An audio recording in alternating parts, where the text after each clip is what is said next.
السلام علیکم ورحمۃ اللہ وبرکاتہ۔ الحمد للہ نحمده ونستعینه ونستغفره ونؤمن به ونتوکل علیہ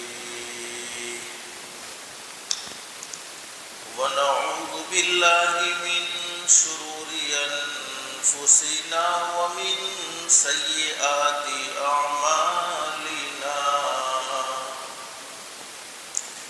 من يهده الله فلا مضل له ومن يضلله فلا هادي له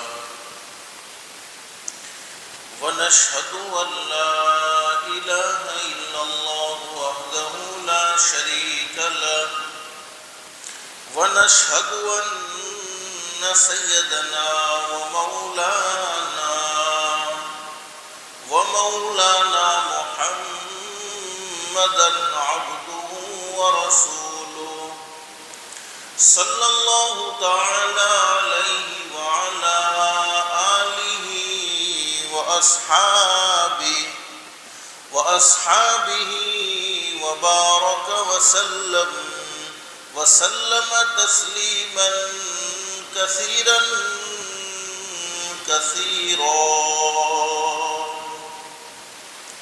أما بعد أعوذ بالله من الشيطان الرجيم بسم الله الرحمن الرحيم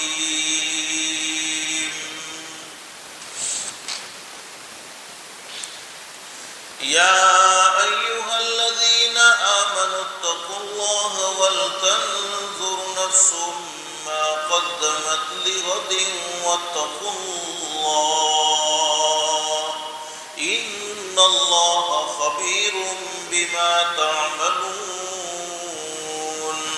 صدق الله العظيم رب اشرح لي صدري ويسر لي أمري واحلل عقدة من لساني يفقهوا قولي سبحانك لا علم لنا إلا ما علمتنا إنك أنت العليم الحكيم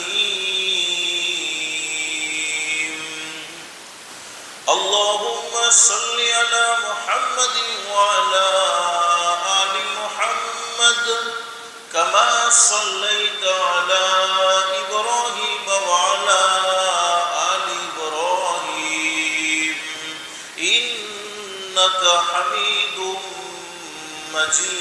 مجيد اللهم بارك على محمد وعلى آل محمد كما باركت على إبراهيم وعلى آل إبراهيم إنك حميد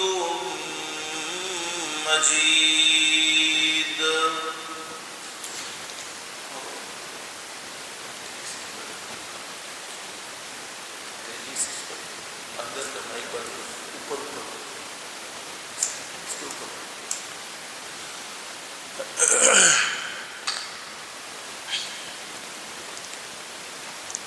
محترمہ مائیں اور بہنیں،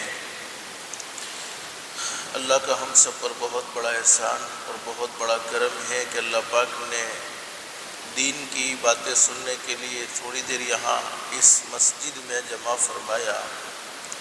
دعا کرو اللہ سب کے جمع ہونے کو قبول فرمائے۔ ماں بہنیں، دل میں ایک نیت اور ایک ارادہ کر کے بیٹھو، جتنی بھی باتیں سنیں عمل کی نیت سے سنیں گے انشاءاللہ، اس لیے کہ سننا اور سنانا تو بہت سی مرتبہ ہوتا ہے، نہیں ہوتا تو زندگی میں عمل نہیں ہوتا، اور اصل زندگی بنتی ہے، زندگی سنورتی ہے، عمل سے سنورتی ہے۔ اور اللہ رب العالمین قرآن کریم میں خوشخبری سناتے ہیں، فبشر عباد، میرے بندوں کو اور میری بندیوں کو خوشخبری سناؤ کون سے بندے اور کون سی بندیاں؟ اللہ قرآن کریم میں ارشاد فرماتے ہیں الذین یستمعون القول فیتبعون احسنا۔ اللہ فرماتے میرے وہ بندے اور میری وہ بندیاں جو دین کی باتوں کو، قرآن کی باتوں کو، حدیث کی باتوں کو دھیان سے سنتے ہیں، توجہ سے سنتے ہیں اور اس پر اچھا عمل کرتے ہیں۔ کیا مطلب؟ اللہ جیسا چاہتے ہیں ویسا ہی عمل کرتے ہیں۔ انعام کیا ملے گا؟ اولئک الذین ھداھم اللہ وَأُولَئِكَ هُمْ أُولُو الْأَلْبَابِ۔ اللہ فرماتے میرے بندوں اور میری بندیوں، تم زمین پر عمل کی نیت کرو گے، تم زمین پر عمل کا ارادہ کرو گے، میں رب العالمین آسمانوں پر تمہارے لیے ہدایت کے فیصلے کر دوں گا۔ ہدایت سے بڑھ کر کوئی دولت ہو نہیں سکتی۔ دنیا کی مختصر سی زندگی میں، دنیا کی ختم ہونے والی زندگی میں انسان کو سب کچھ ملے لیکن ہدایت نہ ملے، اعمال صالحہ کی توفیق نہ ملے، اچھے کام کا جذبہ دل میں پیدا نہ ہو، تو اس انسان کی دنیا کی زندگی بیکار ہے۔ اور جس کی دنیا کی زندگی اللہ کو ناراض کر کے بیکار ہو گئی، جس کی دنیا کی زندگی اللہ کو ناراض کر کے بگڑ گئی، اللہ حفاظت فرمائے، اللہ حفاظت فرمائے، اللہ حفاظت فرمائے، اس کی آخرت کی زندگی درست نہیں ہو سکتی ہے۔ اس لیے کہ اللہ پاک نے دنیا کی زندگی آخرت کی زندگی بنانے کے لیے، دنیا کی زندگی آخرت کی زندگی سنوارنے کے لیے نصیب فرمائی ہے۔ اللہ سے دل سے دعا کر لو اللہ ہم سب کو عمل کی بھی توفیق نصیب فرمائے اور اللہ پاک ہم سب کو ہدایت کی دولت سے بھی مالا مال فرمائے۔ ہدایت ہر انسان کی ہر وقت کی ضرورت ہے۔ جب ہم نماز شروع کرتے ہیں تو پہلے تکبیر تحریمہ کہہ کر نماز میں داخل ہوتے ہیں، یعنی اللہ اکبر کہہ کر نماز میں داخل ہوتے ہیں، پھر اللہ کی تعریفی کلمات اپنی زبان سے کہتے ہیں۔ اس دعا کا نام ہے ثنا، جس کو ہم نماز میں پڑھتے ہیں سبحانک اللہم وبحمدک وتبارک اسمک وتعالی جدک ولا الہ غیرک۔ پھر ہم اعوذ باللہ من الشیطان الرجیم پڑھتے ہیں، اعوذ باللہ من الشیطان الرجیم بسم اللہ الرحمن الرحیم الحمد للہ رب العالمین الرحمن الرحیم الرحمن الرحیم مالک یوم الدین ایاک نعبد و ایاک نستعین اہدنا الصراط المستقیم صراط الذین انعمت علیہم غیر المغضوب علیہم ولا الضالین آمین۔ پہلے ہم نماز میں شیطان مردود سے اللہ کی پناہ میں آتے ہیں کہ اللہ میں شیطان مردود سے تیری پناہ مانگتا ہوں، عورت ہے تیری پناہ چاہتی ہوں، تیری پناہ مانگتی ہوں۔ پھر کہتے ہیں بسم اللہ الرحمن الرحیم، شروع اس رب کے نام سے جو بڑا مہربان نہایت رحم والا ہے۔ اب ہم اللہ سے کہتے ہیں الحمدللہ رب العالمین، تمام تعریف اللہ کے لیے ہے، الرحمن الرحیم جو رحمان بھی ہے رحیم بھی ہے، قیامت کے دن کا مالک بھی ہے۔ اور ہم اپنی کمزوری کا اقرار کرتے ہیں، ایاک نعبد و ایاک نستعین، اے اللہ ہم تیری ہی عبادت کرتے ہیں اور تجھ ہی سے مدد مانگتے ہیں، اور جب مدد کی ضرورت ہوتی ہے تو تجھ ہی سے مدد کا سوال کرتے ہیں۔ پھر آگے ہم اللہ سے دعا مانگتے ہیں اہدنا الصراط المستقیم، اے اللہ تو ہمیں سیدھا راستہ نصیب فرما دینا۔ کون سا سیدھا راستہ؟ صراط الذین انعمت علیہم، ایسا سیدھا راستہ جس پر چلنے سے تو خوش ہوتا ہے، تیرے نبی حضرت محمد الرسول اللہ صلی اللہ علیہ وسلم خوش ہوتے ہیں، جس پر چلنے سے تیری طرف سے انعامات کی بارش ہوتی ہے، اور ایسے راستے سے ہم سب کو بچا لینا جس راستے پر چلنے سے تو ناراض ہوتا ہو، جس راستے پر چلنے سے تیرا غضب جوش میں آتا ہو، تو ہدایت ہر انسان کی ہر وقت کی ضرورت ہے۔ اسی لیے اللہ رب العالمین نے ہمیں ہر نماز میں مانگنے کو کہا ہے، او میرے بندو، او میری بندیوں، جب میرے سامنے کھڑے ہوتے ہو تو مجھ سے ہدایت کی دعائیں ضرور مانگو، ہدایت کا سوال ضرور کرو، ہدایت سے بڑھ کر کوئی دولت ہو نہیں سکتی۔ ایک صحابی نے حضرت نبی کریم صلی اللہ علیہ وسلم سے سوال کر لیا، میرے محبوب حضرت محمد الرسول اللہ صلی اللہ علیہ وسلم، اللہ رب العالمین کسی بندے کے بارے میں یا کسی بندی کے بارے میں ہدایت کا فیصلہ کر دیں تو ہدایت کے فیصلے کا کیا مطلب؟ حضرت نبی کریم صلی اللہ علیہ وسلم نے فرمایا، سنو میرے صحابہ کرام، ہدایت کے فیصلے کا مطلب یہ ہے، اللہ رب العالمین کسی کے بارے میں ہدایت کا فیصلہ کر دے تو ہدایت کے فیصلے کا مطلب یہ ہے، چاہو نہ چاہو اللہ موت کے وقت ضرور کلمہ نصیب فرمائے گا۔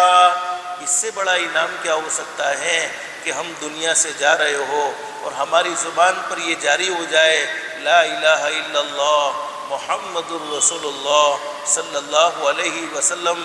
حدیث شریف میں حضرت نبی کریم صلی اللہ علیہ وسلم نے اپنی سچی زبان مبارک سے یہ بات بیان فرمائی، من کان آخر کلامی لا الہ الا اللہ دخل الجنہ بغیر حساب ولا کتاب، او کما قال النبی صلی اللہ علیہ وسلم۔ نبی کریم صلی اللہ علیہ وسلم نے ارشاد فرمایا، جس کی زندگی کا آخری کلام لا الہ الا اللہ ہوگا، یعنی جس نے دنیا سے جاتے ہوئے اپنی زبان سے کہہ دیا لا الہ الا اللہ محمد الرسول اللہ صلی اللہ علیہ وسلم، اللہ پاک اسے بغیر حساب و کتاب کے جنت میں داخل فرما دیں گے۔ مابین آج جمعہ کا مبارک دن ہے۔ حدیث شریف میں حضرت نبی کریم صلی اللہ علیہ وسلم نے ارشاد فرمایا، جمعہ کے مبارک دن میں ایک گھڑی ایسی ہوتی ہے، ایک وقت ایسا ہوتا ہے، اس گھڑی میں، اس وقت میں کوئی اللہ کا بندہ یا کوئی اللہ کی بندی اپنے پروردگار عالم سے جو بھی سوال کرے، شرط یہ ہے کہ سوال جائز ہونا چاہیے، سوال ناجائز نہیں ہونا چاہیے۔ اللہ پاک اس کے سوال کو ضرور قبول فرماتے ہیں، اللہ پاک اس کے سوال کو ضرور منظور فرماتے ہیں۔ یعنی جمعہ کے دن اللہ سے مانگی جانے والی دعائیں رد نہیں ہوتی، بلکہ اللہ پاک اسے اپنی بارگاہ میں ضرور منظور و مقبول فرماتے ہیں۔ اللہ سے دل سے دعا کر لو، اللہ تو نے اپنے فضل و کرم سے ہمیں دین کی باتیں سننے کے لیے یہاں جمع فرمایا، اللہ کے لیے کوئی مشکل نہیں، اللہ سب کو جنت الفردوس میں بھی جمع فرمائے۔ مابین جمعہ کا مبارک دن عید الفطر، رمضان المبارک کے مہینے کے بعد جو عید آتی ہے اس عید کو عید الفطر کہتے ہیں، اور عید الاضحیٰ جس کو ہم اپنی زبان میں بقرہ عید کہتے ہیں۔ جمعہ کا دن عید الفطر اور عید الاضحیٰ سے بھی بڑھ کر ہے۔ یہاں تک ایک حدیث میں فرمایا نبی کریم صلی اللہ علیہ وسلم نے، جمعہ کے مبارک دن میں اللہ پاک ہر گھنٹے میں 6 لاکھ جہنمیوں کو جہنم سے آزاد فرما کر جنت کا داخلہ نصیب فرماتے ہیں۔ تو جمعہ کے دن رات کے 24 گھنٹے ہو گئے، اللہ پاک 24 گھنٹے میں 1 کروڑ 44 لاکھ یعنی 1 کروڑ 44 لاکھ لوگوں کو جہنم سے آزادی نصیب فرماتے ہیں اور جنت کا داخلہ نصیب فرماتے ہیں۔ ایک حدیث میں حضرت نبی کریم صلی اللہ علیہ وسلم نے بڑی زبردست بات بیان فرمائی ہے، فرمایا نبی کریم صلی اللہ علیہ وسلم نے، میرے وہ امتی جنہوں نے جمعہ کے دن اللہ کو راضی کرنے والے کام کیے، جنہوں نے جمعہ کے دن اللہ کو خوش کرنے والے کام کیے، بھلائی کے کاموں میں بڑھ چڑھ کر حصہ لیا، بھلائی کے کاموں میں آگے بڑھتے رہے، ان کے لیے باقی 6 دنوں میں اللہ کو راضی کرنا آسان ہو جائے گا، بھلائی کے کام کرنا ان کے لیے آسان ہو جائے گا، اللہ کو راضی کرنا ان کے لیے آسان ہو جائے گا۔ اور میرے وہ امتی جنہوں نے جمعہ کے مبارک دن میں اپنے آپ کو اللہ کو ناراض کرنے والے کاموں سے دور رکھا، اپنی ذات کو گناہ سے بچاتے رہے، اپنی ذات کو اللہ کو ناراض کرنے والے کاموں سے بچاتے رہے، اللہ کو ناراض کرنے والے کام جمعہ کے مبارک دن میں نہیں کیے ہیں، صرف 24 گھنٹے کنٹرول کر لیا، 24 گھنٹے میں نیکی کی ہے، گناہ نہیں کیا ہے، اللہ پاک باقی 6 دنوں میں بھی گناہ سے بچنا آسان فرما دیں گے اور نیکی کرنا آسان فرما دیں گے، اور گناہ سے مابین ہم اپنی مرضی سے نہیں بچ سکتے ہیں جب تک کہ ہمارا پیدا کرنے والا اللہ ہمیں گناہ سے بچنے کی طاقت عطا نہ فرما دے، اور نیکی ہم اپنی مرضی سے نہیں کر سکتے ہیں جب تک کہ ہمارا پیدا کرنے والا اللہ ہمیں نیکی کا شوق، نیکی کا جذبہ، نیکی کی توفیق عطا نہ فرماوے۔ حدیث شریف میں فرمایا نبی کریم صلی اللہ علیہ وسلم نے جمعہ کے مبارک دن میں جتنا ہو سکے بھلائی کے کام زیادہ کرو، نیکی کے کام زیادہ کرو، اس لیے کہ جمعہ کے دن بھلائی کے کام کرنے کا ثواب زیادہ ملتا ہے، نیکی کرنے کا اجر زیادہ ملتا ہے۔ حدیث شریف میں فرمایا جمعہ کے دن کی صرف 2 رکعت نماز باقی دنوں کی ہزاروں رکعت نماز سے افضل ہے، اور جمعہ کے دن کی صرف 1 تسبیح باقی دنوں میں ہزاروں تسبیح پڑھنے سے افضل ہے، اور جمعہ کے دن صرف 1 روپیہ اللہ کی راہ میں خرچ کرنا باقی دنوں میں ہزاروں روپیہ اللہ کی راہ میں خرچ کرنے سے افضل ہے۔ اللہ سے دل سے دعا کر لو اللہ ہم سب کو جمعہ کے مبارک دن کی بھی قدردانی کی توفیق نصیب فرمائے، اور زندگی کی 1 سیکنڈ، 1 منٹ، 1 گھڑی کے اللہ پاک ہم سب کو قدردانی کی توفیق و سعادت نصیب فرمائے۔ مابین گزشتہ میں نے آپ کو بتلایا تھا وقت ٹھہرنے والی چیز نہیں، وقت گزرنے والی چیز ہے۔ یہ سفر کا مہینہ، اسلامی مہینوں کا علم ہمیں ہونا چاہیے، جیسا کہ میں نے گزشتہ آپ کو بتلایا تھا۔ محرم الحرام کا مہینہ مکمل ہوا، سفر کا مہینہ شروع ہوا، تو سفر کے مہینے کے بارے میں کوئی خاص فضیلت حدیثوں میں موجود نہیں ہے، کوئی خاص عمل سفر کے مہینے کا حدیثوں میں بیان نہیں کیا گیا ہے، بلکہ یہ اللہ رب العالمین کی طرف سے 12 مہینے مقرر کیے گئے ہیں، اور 12 مہینوں میں کچھ مہینوں کو عظمتیں ملی ہیں، کچھ مہینوں کو شان ملی ہے۔ اس کا مطلب یہ نہیں ہے کہ جیسے 12 مہینوں میں 4 مہینے عظمت والے ہیں تو باقی مہینوں میں کوئی مقام اور مرتبہ نہیں، ہر مہینے اللہ کے بنائے ہوئے ہیں۔ تو بس مختصر آپ کے علم کے لیے میں نے یہ بات ذکر کر دی، سفر کا مہینہ نہ کوئی نحوست والا ہے، سفر کا مہینہ نہ کسی عمل کی فضیلت والا ہے، بلکہ جیسے اللہ رب العالمین نے دوسرے ایام مقرر فرمائے ہیں اسی طریقے سے سفر کا مہینہ بھی ہے۔ اب بہت سے لوگ آپ نے مابین آپ کو معلوم ہو نہ معلوم ہو لیکن سفر کے مہینے کو نحوست والا مہینہ سمجھتے ہیں، اس مہینے میں شادیاں نہیں کرتے، اس مہینے میں کوئی خوشی کا کام نہیں کرتے، اس مہینے میں کوئی اچھا کام کرنے کو عیب سمجھتے ہیں، تو یہ سب زمانہ جاہلیت کی رسمیں ہیں، ورنہ شریعت سے، دین سے، اللہ کے قرآن سے، اللہ کے نبی حضرت محمد الرسول اللہ صلی اللہ علیہ وسلم کے مبارک فرمان سے اس کا کوئی تعلق نہیں ہے۔ بس یہ بات آپ کے علم کے لیے میں نے آپ کو بتلا دی تاکہ معلوم ہونا چاہیے، جیسے محرم کے مہینے میں ایک عمل تھا تو سفر کے مہینے میں ایسا کوئی عمل نہیں ہے۔ اب مجھے مختصر بتلانا یہ ہے کہ دنیا کی زندگی، ختم ہونے والی زندگی، شورٹ زندگی، پتہ نہیں زندگی کا چراغ کب بجھ جائے، کچھ نہیں کہہ سکتے ہیں۔ جیسا ماں باپ کو اپنے بچوں کی بڑی فکر ہوتی ہے، ہمیشہ ماں باپ یہ چاہتے ہیں ہمارے بچوں کا فیوچر اچھا بنے، ہمارے بچوں کا موجودہ دور بھی اچھا ہو، آنے والا دور بھی اچھا ہو۔ ماں باپ ہمیشہ پوری زندگی اسی فکر میں گزار دیتے ہیں میرے بچے کا مستقبل، میرے بچے کا فیوچر اچھا بنے، میرے بچے کا آنے والا زمانہ اچھا بنے، میرے بچے کا موجودہ دور بھی اچھا بنے۔ اور ماں باپ کو اپنے بچوں سے محبت ہوتی ہے، اللہ پاک نے ماں باپ کے دل میں بچوں کی محبت رکھی ہوتی ہے۔ بچے نافرمان ہی کیوں نہ ہو لیکن ماں باپ بچوں کے ساتھ برا سلوک کرنے کو تیار نہیں، اس لیے کہ اللہ پاک نے محبت ڈالی ہوئی ہے، اللہ پاک نے بڑا زبردست محبت کا نظام چلایا ہے۔ اسی لیے تو ہم محسوس کرتے ہیں ارے کسی کا بچہ روتا ہے تو سر درد کرنے لگتا ہے، کرے رونا شروع کر دیا ہے، لیکن جب خود کا بچہ رونے لگتا ہے تو سینہ درد کرتا ہے کہ یا اللہ میرے بچے کو کیا ہو گیا، میرا بچہ کیوں تڑپ رہا ہے۔ تو ماں باپ ہمیشہ فکر مند رہتے ہیں اپنے بچوں کی، اور رہنا بھی چاہیے، اس کا کوئی انکار نہیں ہے، لیکن جتنا ماں باپ کو اپنے ماں کو اپنے دودھ پیتے بچے سے جتنی محبت ہے اس سے کئی گنا زیادہ محبت ہمارے آقا حضرت محمد الرسول اللہ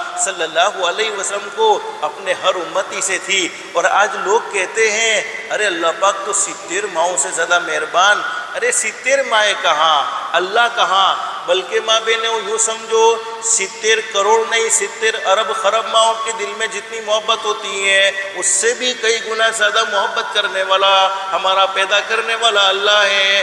جب ماں نے جنم دیا ہے تو بچے کی اتنی فکر ہے، بچے کا اتنا خیال ہے، بچے کی اتنی زبردست محبت ہے، تو جس نے پیدا کیا ہے اسے اپنے بندوں کی کتنی فکر ہوگی، اسے اپنی بندیوں کی کتنی فکر ہوگی۔ اللہ پاک ہمیشہ چاہتے ہیں میرے بندوں اور میری بندیوں کی موجودہ زندگی بھی اچھی ہونی چاہیے اور آئندہ کی زندگی، چونکہ دنیا کی زندگی تو ایک نہ ایک دن ختم ہو جائے گی، تو آئندہ زندگی بھی اچھی ہونی چاہیے، آئندہ زندگی بھی ان کی راحت والی ہونی چاہیے، آئندہ زندگی بھی ان کی سکون و اطمینان والی ہونی چاہیے۔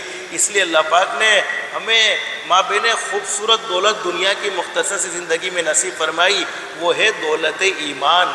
مسلمان کے گھر میں پیدا کر دیا، یہ اللہ کا بڑا ہم پر احسان ہے۔ ہم اپنی مرضی سے مسلمان کے گھر میں پیدا نہیں ہوئے ہیں، اللہ نے ہمیں انسان بنا کر مسلمان کے گھر میں پیدا کیا۔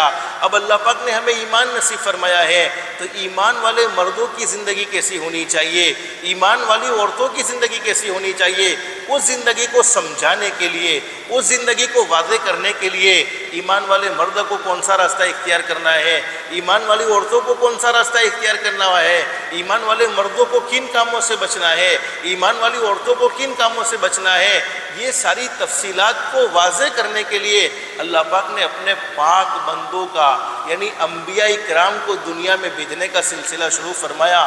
سب سے پہلے نبی حضرت آدم علیہ السلام اس دنیا میں آئے، اور سب سے اخیر میں آنے والے، یہ ماں بہنیں موٹی موٹی باتیں یاد ہونی چاہیے جو ہمارے عقیدے میں شامل ہے، سب سے اخیر میں آنے والے ہمارے آقا حضرت محمد الرسول اللہ صلی اللہ علیہ وسلم اس دنیا فانی میں تشریف لائے، اور تمام کے تمام نبیوں نے ایک ہی دعوت دی، او لوگو اللہ کو مانو۔ کیا مطلب ہے؟ کرنے دھرنے والی ذات اللہ کی ہے، عزت دینے والی ذات اللہ کی ہے، ذلیل کرنے والی ذات اللہ کی ہے، ارے زندگی دینے والا بھی اللہ، موت دینے والا بھی اللہ، رات کو دین میں بدلنے والا بھی اللہ، دین کو رات میں بدلنے والا بھی اللہ، شفا سے تندرستی دینے والا بھی، تندرستی سے بیماری دینے والا بھی اللہ، اور بیماری سے تندرستی دینے والا بھی اللہ، سب کچھ اللہ ہی کرتے ہیں۔ یہ عقیدہ ہونا چاہیے، اللہ کو مانو، پھر اللہ کی مانو۔ کیا مطلب ہے؟ جن کاموں کو اللہ نے کرنے کو کہا ان کاموں کو کرنے والے بنو، اور جن کاموں سے اللہ پاک نے روکا ان کاموں سے اپنی ذات کو بچا لو۔ اللہ پاک نے اپنے بندوں اور بندیوں کی کامیابی کے لیے پاک انبیاء اکرام کا سلسلہ شروع فرمایا تاکہ وہ ہماری رہبری فرما دے، تاکہ وہ ہمیں سیدھے راستے سے باخبر فرما دے۔ ہر انسان چاہتا ہے کہ میں جیسا چاہتا ہوں اللہ ویسے ہی فیصلے کرے، میری اولاد کو میں اپنی آنکھوں کی ٹھنڈک دیکھنا چاہتا ہوں یا عورتیں آنکھوں کی ٹھنڈک دیکھنا چاہتی ہیں، میں جیسا چاہتا ہوں یا میں جیسا چاہتی ہوں اللہ ویسے ہی فیصلے کرے۔ یہ ہر انسان کی تمنا ہوتی ہے، میں جتنا رزق چاہتا ہوں اللہ مجھے اتنا رزق عطا فرما دے، یا میں جتنا رزق چاہتی ہوں اللہ مجھے اتنا رزق عطا فرما دے، میں جیسی اللہ سے سہولت چاہتا ہوں اللہ مجھے عطا فرما دے، یا اللہ سے چاہتی ہوں اللہ مجھے عطا فرما دے۔ اللہ رب العالمین نے بڑی زبردست بات بیان فرمائی، حدیث قدسی کا مفہوم ہے۔ اللہ رب العالمین چونکہ یہ بیان عورتوں کے لیے، اس لیے ماں بہنیں میں آپ سے کہوں گا اللہ پاک آپ سے کیا کہتے ہیں؟ اللہ فرماتے میری بندی تو کچھ چاہتی ہے میں کچھ چاہتا ہوں، ماں بہنوں تم کچھ چاہتی ہو، پیدا کرنے والا اللہ کچھ چاہتا ہے۔ اللہ تم سے کہتا ہے، یہ حدیث قدسی کا مفہوم۔ اللہ فرماتے میری بندی تو کچھ چاہتی ہے میں کچھ چاہتا ہوں، ہوتا تو وہی ہے جو میں چاہتا ہوں۔ اللہ فرماتے تم جو چاہتے وہ تو نہیں ہوتا، ہوتا تو وہی ہے جو میں چاہتا ہوں، تو وہ کر کے دیکھ جو میں چاہتا ہوں۔ اللہ اپنی بندیوں سے کہتے ہیں تو وہ کر کے دیکھ جو میں چاہتا ہوں، پھر وہ ہوگا جو تو چاہتی ہے۔ اگر ماں بہنوں تم اپنی چاہت کے مطابق اللہ سے فیصلے چاہتے ہو تو اپنی زندگی کو بھی اللہ کی چاہت کے مطابق گزارنا ہوگا۔ میں اصل بتلانا یہ چاہتا ہوں، اللہ پاک کو اپنے بندوں سے بہت محبت ہے، اللہ پاک کو اپنی بندیوں سے بہت محبت ہے، تو قرآن کریم میں اللہ پاک نے ہمیں خوبصورت انداز میں یہ بات بیان فرمائی، یا ایھا الذین آمنو، اے ایمان والو۔ مفسرین نے ایمان والوں کا دوسرا ترجمہ اے میرے پیارے بندو یا اے میری پیاری بندیوں، اس لیے کہ اس سے اچھا اس زمین پر کوئی ہو ہی نہیں سکتا جس کو اللہ پاک نے ایمان کی دولت سے مالا مال فرمایا ہو۔ آج لوگ کہتے ہیں دنیا ختم ہونے والی ہے، دنیا ختم ہو جائے گی۔ بے شک دنیا ختم ہونے والی ہے، بے شک دنیا ایک نہ ایک دن ختم ہو جائے گی، لیکن دنیا کب ختم ہوگی؟ ہمارے آقا حضرت محمد الرسول اللہ صلی اللہ علیہ وسلم نے اپنی سچی زبان مبارک سے یہ بات بیان فرمائی۔ فرمایا نبی کریم صلی اللہ علیہ وسلم نے جب تک اس زمین پر ایک بھی اللہ اللہ کہنے والے موجود ہیں، اللہ کا نام لینے والے مرد موجود ہیں، اللہ کا نام لینے والی عورتیں موجود ہیں، اس وقت تک اللہ پاک دنیا کو ختم نہیں فرمائیں گے، قیامت نازل نہیں فرمائیں گے۔ لیکن جب زمین پر ایک بھی اللہ کا نام لینے والا باقی نہ رہے گا، اللہ کا نام لینے والا کوئی زمین پر موجود نہیں ہوگا، اس وقت پھر اللہ پاک دنیا کو ختم فرما کر قیامت نازل فرما دیں گے۔ یہ پکی بات ہمارے نبی حضرت محمد الرسول اللہ صلی اللہ علیہ وسلم نے اپنی سچی زبان مبارک سے بیان فرمائی۔ تو ماں بہنوں سوچو، اللہ نے مجھے ایمان دیا، اللہ نے آپ کو ایمان دیا، ہم سے اچھا اس زمین پر کون ہو سکتا ہے؟ ہماری وجہ سے تو اللہ پاک نے یہ دنیا کو باقی رکھا ہے، لیکن اللہ پاک ہمیں کیا زبردست پیغام دیتے ہیں۔ اتقوا اللہ، اے ایمان والے مردوں، اے ایمان والی عورتوں، اتقوا اللہ، اللہ سے ڈر جاؤ، اپنی منمانی زندگی نہ گزارو، اللہ کو ناراض کر کے زندگی نہ گزارو۔ بھلے کام کرو گے پھر بھی دنیا کی زندگی ختم ہو جائے گی، برائیوں میں زندگی گزرے گی پھر بھی دنیا کی زندگی ختم ہو جائے گی۔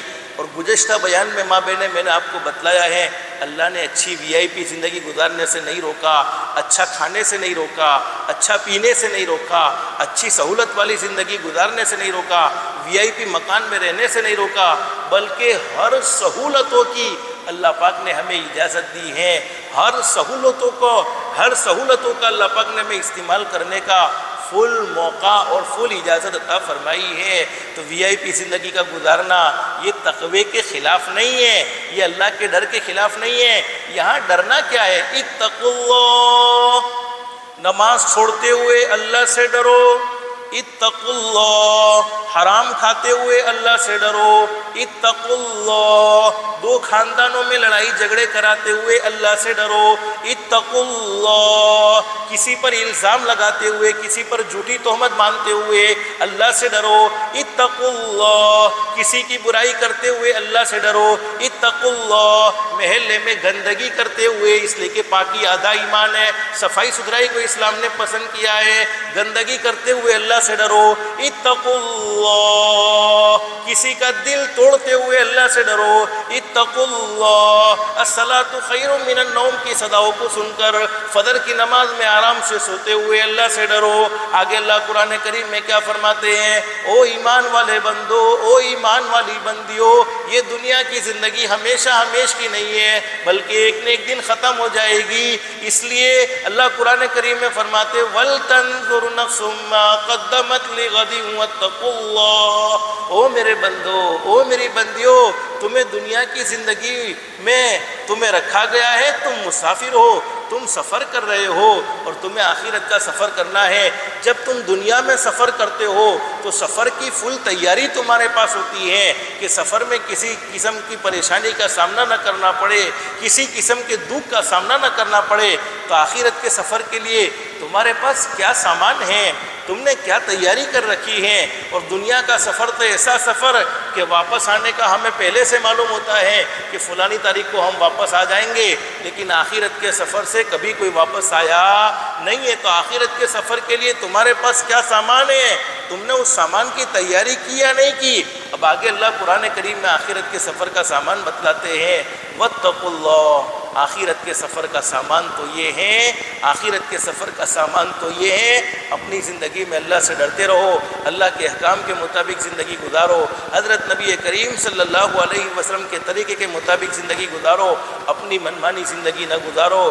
میری ماں بہنیں، میں آپ سے بتلانا یہ چاہتا ہوں، ہم دنیا میں نہ اپنی مرضی سے آئے ہیں، نہ اپنی مرضی سے جائیں گے۔ ہمارا آنا بھی اپنی مرضی سے نہیں، ہمارا جانا بھی اپنی مرضی سے نہیں، بلکہ جانے کی ترتیب بھی کوئی فکس نہیں، آنے کی ترتیب تو فکس ہے کہ پہلے دادا آتے ہیں، پھر ابا آتے ہیں، پھر بیٹا آتا ہے، پھر پوتا آتا ہے، لیکن جانے کی کوئی ترتیب فکس نہیں، نہ ہم اپنی مرضی سے آئے نہ ہم اپنی مرضی سے جائیں گے۔ جب ہمارا آنا اپنی مرضی سے نہیں ہے، جب ہمارا جانا اپنی مرضی سے نہیں ہے، تو پھر کیوں زندگی اپنی مرضی کی گزارے؟ کیوں زندگی میں اللہ کو ناراض کرے؟ کیوں زندگی میں اللہ کے نبی حضرت محمد الرسول اللہ صلی اللہ علیہ وسلم کو ناراض کرے؟ پہلے کے زمانے کی عورتیں بھی ہوا کرتی تھی جن کے دلوں میں اللہ نے بڑی محبت رکھی تھی۔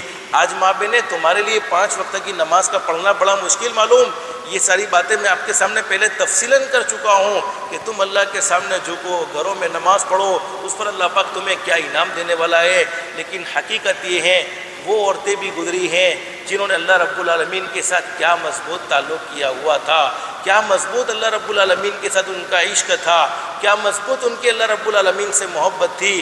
آپ کو معلوم ہے فرعون ظالم ایک بڑا خطرناک بادشاہ تھا، اس کے زمانے میں ایک نبی بھی ہیں حضرت موسیٰ علیہ السلام۔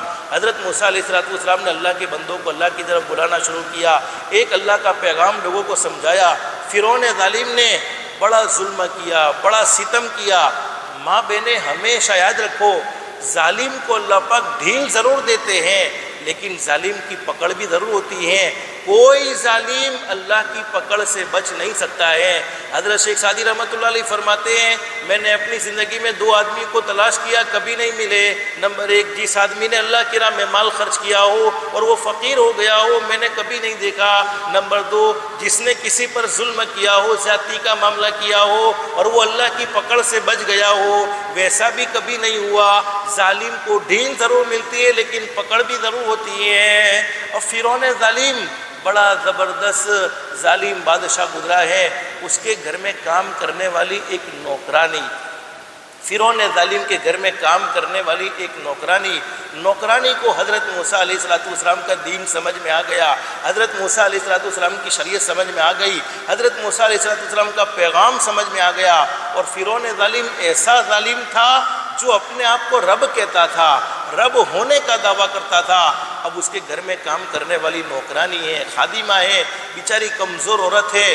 اس نے فرعون ظالم سے کہہ دیا میں تجھے رب نہیں مانتی، میں تو موسیٰ کے رب کو رب مانتی ہوں۔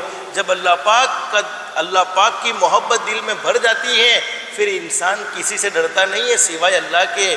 اب علماء نے لکھا ہے کہ فرعون ظالم کے گھر میں کام کرنے والی نوکرانی کی 2 معصوم بیٹیاں بھی ہیں۔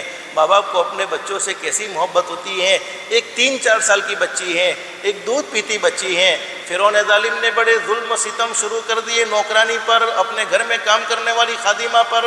سمجھانے لگا کہ ارے تو نے موسیٰ کے رب کا انکار نہ کیا تو سخت سے سخت سزا ملے گی، کڑی سے کڑی سزا ملے گی، ناقابل برداشت سزا ملے گی۔ لیکن وہ عورت کیا کہنے لگی، ارے اس دل میں ایمان بھر گیا ہے، اس دل میں اللہ کی محبت بھر گئی ہے، اب اس دل میں سے ایمان ختم نہیں ہو سکتا ہے، تو جو چاہے کر لے لیکن میرے ایمان کو تو ختم نہیں کر سکتا ہے۔ اور فرعون ظالم ایسا خطرناک بادشاہ، اس نے پورا دربار سجایا ہوا تھا، درباریوں سے کہا کہ کڑھائی رکھو، اور کڑھائی کے نیچے تیل رکھا ہوا تھا اور کڑھائی میں تیل ڈالا اور اس کے نیچے آگ جلائی ہوئی تھی، کڑھائی کے نیچے آگ تھی، کڑھائی میں تیل ڈالا اور پورے تیل کو کھولنے دیا، گرم ہونے دیا۔ اب فرعون ظالم کہتا ہے او میرے گھر میں کام کرنے والی نوکرانی موسیٰ کے رب کا انکار کرتی ہے یا نہیں کرتی؟ اگر نہیں کرے گی تو پھر یہ دونوں معصوم بیٹیوں کو تیل میں جلا دیا جائے گا۔ علماء نے لکھا ہے کہ وہ عورت کتنا پاورفل ایمان رکھتی تھی، کہنے لگی فرعون ظالم تو جو چاہے کر لے لیکن تو میرے ایمان کو چھین نہیں سکتا ہے، تو میرے ایمان کو ختم نہیں کر سکتا ہے۔ اب فرعون ظالم نے وہ 3-4 سال کی معصوم بیٹی کو پکڑا ہوا ہے، معصوم بیٹی کو پکڑ کر تیل میں ڈال دیا۔ ماں کا کلیجہ پھٹ گیا، ماں کا جگر پھٹ گیا۔ ماں نے کیسے برداشت کیا ہوگا جس کو اپنی چھاتی سے دودھ پلایا ہو؟ 4 سال کی بچی کسی پیاری بچی ہوتی ہے۔ جب فرعون ظالم نے اس پر ظلم و ستم شروع کیے، اللہ پاک نے ماں کی آنکھوں سے پردہ ہٹایا، ماں کی آنکھوں سے آنسو کا ایک قطرہ نہ نکلا۔ اللہ پاک نے ماں کی آنکھوں سے آنسو کا قطرہ ہٹایا، ماں کی آنکھوں سے آنسو کا ایک قطرہ نہ نکلا۔ اللہ پاک نے ماں کی آنکھوں سے پردہ ہٹایا تو وہ معصوم 4 سال کی بچی کہتی ہوئی جا رہی تھی اماں صبر کر لینا، اماں صبر کر لینا۔ اس ظالم کو رب مت ماننا، اس ظالم کو رب مت ماننا، ابھی ہماری ملاقات ہو جائے گی۔ یہ کہتی ہوئی معصوم بچی تو چلی گئی۔ علماء نے لکھا ہے کہ فرعون ظالم اب بھی تقاضا کرتا ہے موسیٰ کے رب کا انکار کر دے، موسیٰ کے رب کو چھوڑ دے، ورنہ یہ تیری دودھ پیتی بچی کا بھی یہی حشر ہوگا، تیری دودھ پیتی بچی کا بھی یہی حال ہوگا۔ وہ فرعون ظالم کے گھر میں کام کرنے والی نوکرانی کہتی ہے تو نے میری پہلی بیٹی کو مار دیا، اب دوسری بیٹی کو بھی چھینا، اور دوسری بیٹی کو بھی علماء نے لکھا ہے کہ اسی طریقے سے تیل میں ڈال دیا۔ وہ معصوم بچی چلاتی رہ گئی، وہ معصوم بچی چیختی رہ گئی۔ اللہ نے ماں کی آنکھوں سے پردہ ہٹایا، وہ معصوم بچی بھی یہ کہتی ہوئی جا رہی تھی اماں صبر کر لینا، اماں صبر کر لینا، ظالم کو رب مت ماننا، ابھی ہم ساتھ ہو جائیں گے۔ علماء نے لکھا ہے اب فرعون ظالم پھر اپنی نوکرانی سے یہ کہتا ہے موسیٰ کے رب کا انکار کر دے، موسیٰ کے رب کو جھٹلا دے، مجھے رب مان لے، اگر اپنی زندگی کی سلامتی چاہتی ہیں، زندگی سے پیار ہے۔ وہ فرعون ظالم نے جب یہ بات کہی، لیکن وہ عورت کا ایمان تو بڑا پکا ایمان تھا، اب وہ کہاں جھکنے والی تھی، وہ کہاں فرعون ظالم کو رب ماننے والی تھی۔ فرعون ظالم نے فیصلہ کیا کہ اس کو بھی تیل میں ڈالا جائے گا، لیکن وہ عورت کیا با حیا عورت، کیا با شرم عورت۔ اللہ پاک کو شرم والی عورتیں، حیا والی عورتیں بہت زیادہ پسند ہے۔ فرعون ظالم کو کہا او ظالم میرے جسم کو ٹچ مت کرنا، میرے جسم کو ہاتھ مت لگانا، تجھے اور تیرے درباریوں کو میرے جسم کو ہاتھ لگانے کی ضرورت نہیں ہے، اگر تو یہی چاہتا ہے تو میں خود آگ میں خود پڑوں گی، میں خود تیل میں خود پڑوں گی، تو یہی چاہتا ہے میرے جسم کو تجھے ہاتھ لگانے کی اجازت نہیں ہے، تیرے درباریوں کو ہاتھ لگانے کی اجازت نہیں ہے۔ چنانچہ وہ عورت بھی اسی طریقے سے تیل میں بھونی گئی، تیل میں بھونی گئی، اور تینوں تین اللہ کو پیارے ہو گئے۔ اب یہ منظر حضرت آسیہ جو فرعون کے گھر میں کام کرنے والی نوکرانی نہیں بلکہ فرعون کی شاہی بیوی یعنی رانی ہے، حضرت آسیہ بڑی سہولتوں میں زندگی گزارنے والی عورت کو یہ بات سمجھ میں آ گئی یہ ظالم رب نہیں ہو سکتا، یہ ظالم رب نہیں ہو سکتا، یہ ظالم رب نہیں ہو سکتا۔ حضرت آسیہ نے فوراً فرعون سے کہہ دیا او ظالم تو نے ہمارے گھر میں کام کرنے والی نوکرانی کے ساتھ یہ معاملہ کیا ہے، او ظالم کل خدا کو تو کیا جواب دے گا، کل رب کے سامنے تو کیا جواب دے گا؟ سن لے ظالم میں بھی آج سے تجھے رب نہیں مانتی ہوں۔ یہ عورت کی قربانی اللہ کو کیسی پسند آ گئی۔ حضرت آسیہ نے فرعون کو جھٹلا دیا، حالانکہ محل میں رہنے والی رانی ہیں، کتنی سہولتیں ملی ہوئی ہیں، عیش و عشرت کی زندگی ملی ہوئی ہیں، لیکن جھٹلایا حضرت آسیہ نے۔ اس کا تفصیلی واقعہ مابین قرآن کریم میں موجود ہے، میں تفصیل آپ کے سامنے ذکر کرنا نہیں چاہتا، لیکن مختصر اتنا بتانا چاہتا ہوں حضرت آسیہ کو جو سزائے فرعون نے دی ہے وہ سزائے میں کھل کر آپ کے سامنے بیان کروں تب بھی مجھے اچھا نہیں لگتا، لیکن قرآن کریم میں جن واقعات کو ذکر کیا ہے اس کی کچھ تفصیل اس لیے مجبوراً بتلاتا ہوں تاکہ ہمیں پتہ چلے کہ ہم کیسی زندگی گزار رہے ہیں اور ان عورتوں کی زندگی کیسی تھی۔ حضرت آسیہ پر کیسا ظلم کیا، کیسا ستم کیا، حضرت آسیہ کو بار بار سمجھایا لیکن نہ مانا۔ حضرت آسیہ کے کپڑے اتارے گئے، پورے بدن پر مرچی ڈالی گئی تاکہ تکلیف کی وجہ سے حضرت موسیٰ کے رب کا انکار کر دے اور فرعون کو خدا مان لے، لیکن وہ عورت بالکل مضبوط ڈٹی رہی۔ پھر علماء نے لکھا ہے کہ جب فرعون کسی کو سزا دیتا تھا اس کے جسم پر بچھو چھوڑے گئے، اس کے جسم پر زہریلے جانور چھوڑے گئے، لیکن اس سے بھی وہ آسیہ نہیں ڈری ہے۔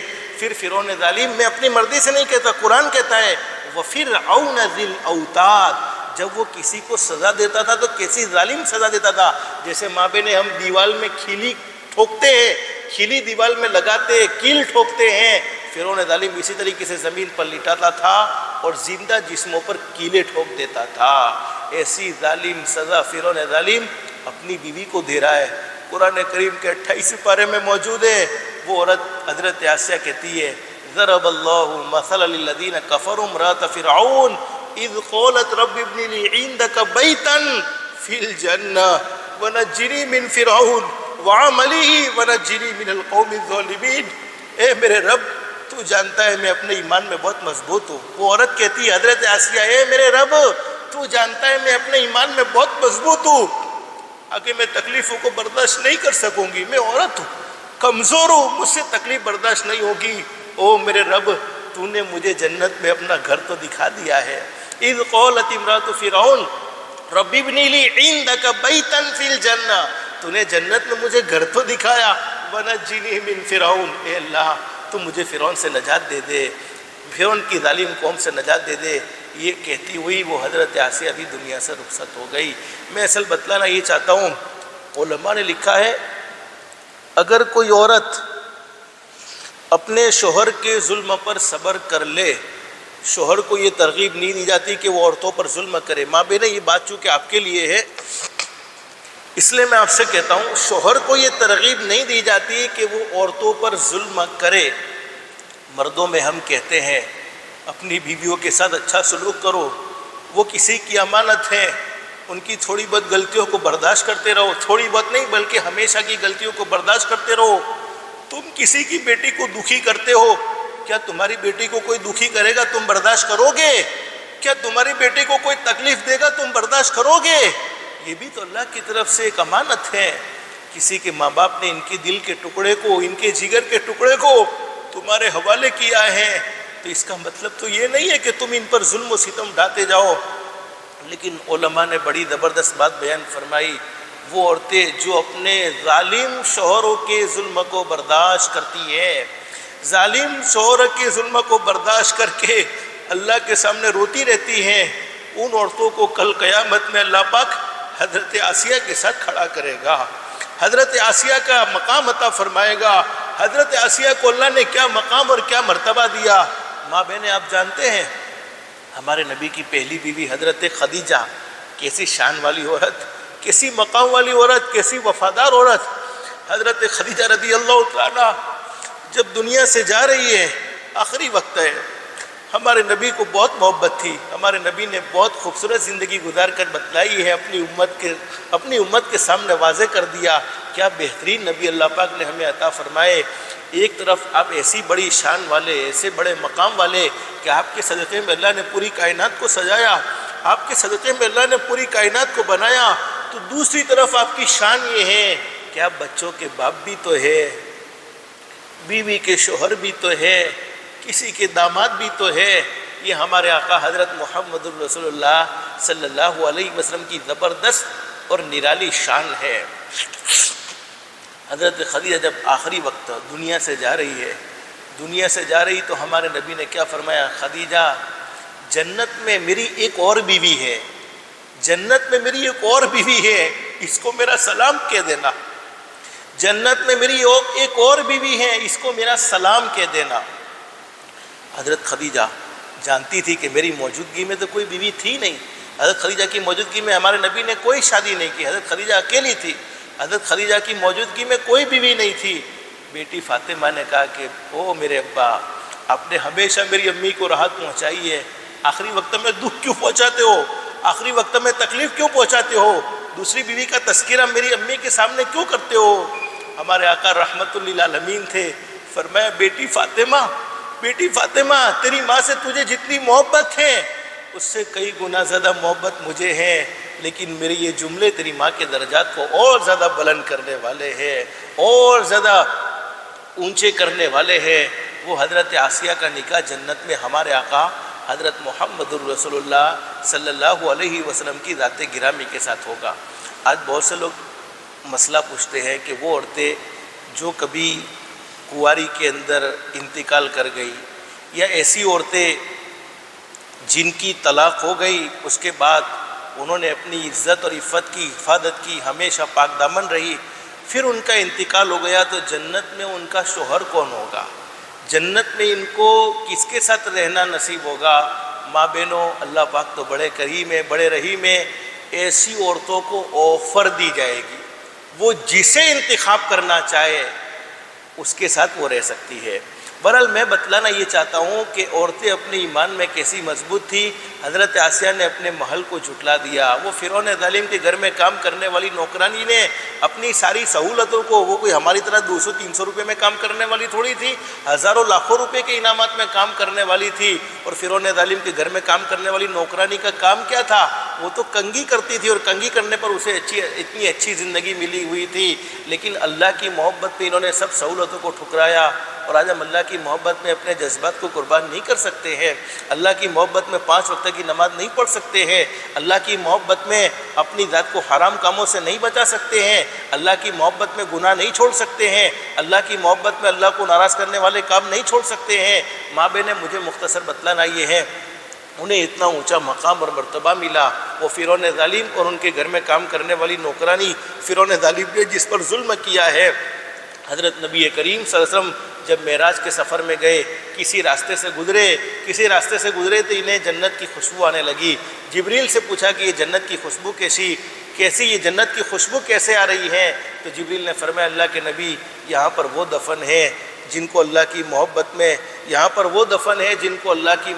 میں قربان کر دیا گیا، جن کو اللہ کی محبت میں ذبح کر دیا گیا، جن کو اللہ کی محبت میں جلا دیا گیا، ان کے جسموں سے یہ جنت کی خوشبو آ رہی ہے۔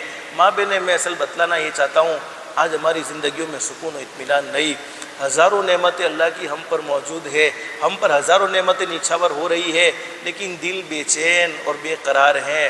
کوئی رات ایسی نہیں جس میں ہم بھوکے سوئے ہو، کوئی دن ایسا نہیں جس میں ہم بھوکے رہے ہو۔ ہمارے گھر میں طرح طرح کی نعمتیں موجود ہیں، ہمارے گھر میں طرح طرح کی سہولتیں موجود ہیں، اس کے باوجود دل بے چین اور بے قرار ہے۔ آخر وجہ کیا ہے؟ کیا وجہ ہے؟ دل بے چین کیوں ہے؟ دل بے قرار کیوں ہے؟ آپ کو معلوم ہے، صحابہ کرام کے زمانے میں اتنی وسعت نہیں تھی، اتنی فراوانی نہیں تھی، بلکہ خود حضرت نبی کریم صلی اللہ علیہ وسلم کی مبارک زندگی، جن کے گھروں میں 2 مہینے تک کبھی چولہے نہیں جلے ہیں۔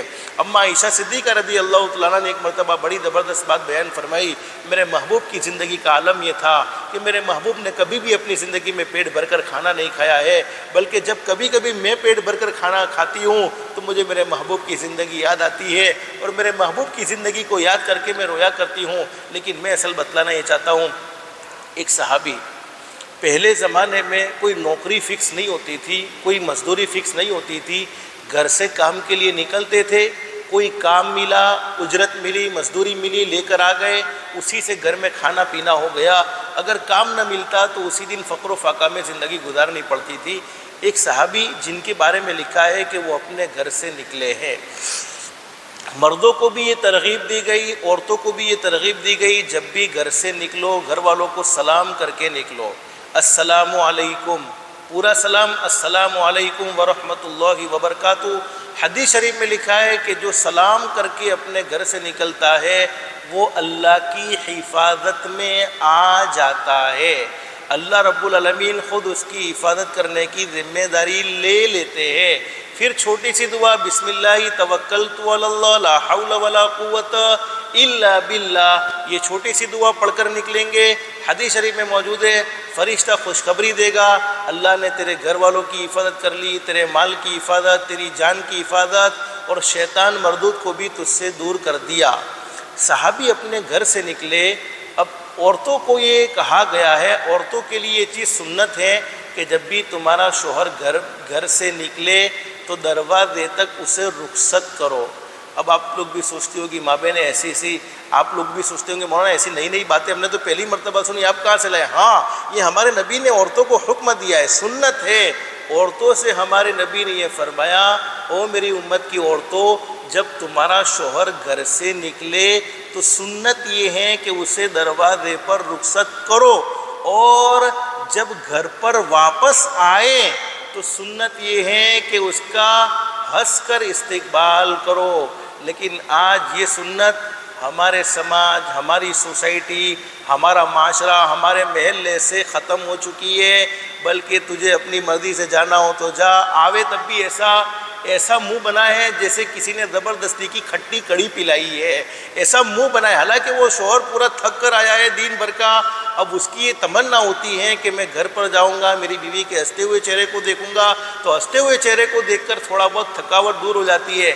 اب وہ تو انتظار میں رہتی ہے، آج آنے دو رات کو، اور پوری لڑائی جھگڑے کی لسٹ دن میں تیار کر کے رکھی ہوتی ہے، پھر رات کو ابھی تو آیا ہی ہے دروازے پر اور پھر وہ لڑائی جھگڑے وہ شروع ہوتے ہیں۔